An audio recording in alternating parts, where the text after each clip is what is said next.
Hello hi everybody, నా పేరు తనూజ అండి, ఇంటర్నేషనల్ వెల్నెస్ కోచ్ని. ఈరోజు నేను మా కమ్యూనిటీలో ఫైబర్ ఇంపార్టెన్స్ గురించి వెల్నెస్ టాక్ సెషన్ తీసుకోవడం జరిగింది. 450 మంది పైగా పార్టిసిపెంట్స్ డీటెయిల్డ్ ఇన్ఫర్మేషన్ ఫైబర్ గురించి తెలుసుకున్నారు. సో మీ అందరికీ కూడా షార్ట్ అండ్ క్లియర్గా ఫైబర్ బెనిఫిట్స్ చెప్దామని ఈ వీడియో అనమాట.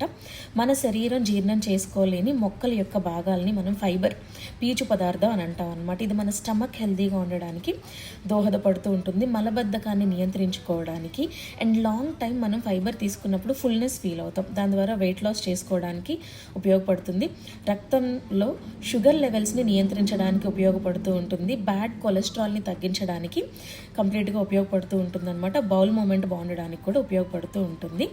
అండ్ మగవాళ్ళు అయితే కనుక 30 గ్రాములు, ఆడవాళ్ళు అయితే కనుక 25 గ్రాములు ఫైబర్ని ప్రతిరోజు కన్జ్యూమ్ చేయాలి. యాపిల్లో కానీ, పపాయాలో కానివ్వండి, ఫ్రూట్స్, వెజిటేబుల్స్, కొన్ని నట్స్, సీడ్స్లో ఫైబర్ పుష్కలంగా దొరుకుతుంది.